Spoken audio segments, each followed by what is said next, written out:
വേദികളിൽ വിദ്യാർത്ഥികൾ ആടിത്തിമിർക്കുമ്പോൾ ചെസ് നമ്പറുകളും ഗ്രേസ് മാർക്കും ഇല്ലാത്ത കലാകാരന്മാരുണ്ട്. പരിപാടികൾക്കായി വിദ്യാർത്ഥികളെ ഒരുക്കുന്ന മേക്കപ്പ് ആർട്ടിസ്റ്റുകളാണ് അത്.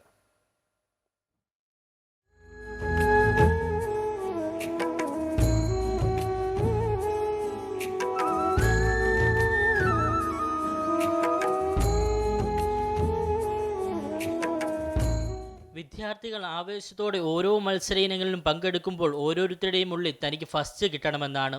കുറേ നാളത്തെ അധ്വാനവും പരിശീലനവും കൊണ്ട് വേദിയിൽ ഓരോ ഇനങ്ങളും അവതരിപ്പിക്കുന്നവരെയും ഫസ്റ്റ് വാങ്ങുന്നവരെയും എല്ലാവരും കാണുകയും അഭിനന്ദിക്കുകയും സെൽഫി എടുക്കുകയും ചെയ്യും.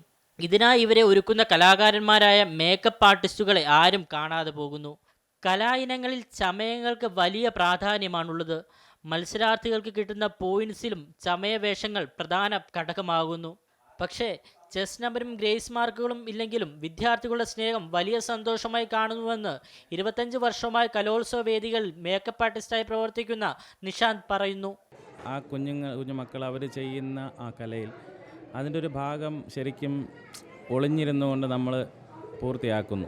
വർഷങ്ങൾ കഴിഞ്ഞ് നമ്മൾ പല സ്ഥലങ്ങളിലും കടന്നു പോകുമ്പോൾ മാമ ഇത്ര വർഷം മുന്നേ ഒരു വേദിയിൽ വെച്ച് മാമ എന്നെ മേക്കപ്പ് ചെയ്തു എന്ന് പറഞ്ഞ് സംസാരിക്കുമ്പോൾ അത് നമുക്ക് ശരിക്കും ഒരു അംഗീകാരം. ആ ഒരു അംഗീകാരമാണ് ഈ കലയിൽ ശരിക്കും ഈ കലാകാരന്മാർക്ക് ലഭിക്കുന്ന ഏറ്റവും വലിയ ഒരു അംഗീകാരം.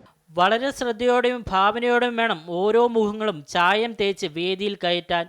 മേക്കപ്പ് ആർട്ടിസ്റ്റിന് ചെറുതായൊന്ന് പിടിച്ചാൽ മത്സരാർത്ഥിയുടെ വിധിയെഴുത്തിനെ വരെ ബാധിച്ചേക്കാം.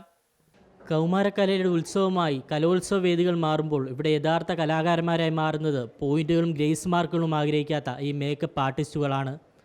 ക്യാമറമാൻ വിഷ്ണുവിനോടൊപ്പം വിഷ്ണു പുതുശ്ശേരി, അമൃത ന്യൂസ്, തിരുവനന്തപുരം.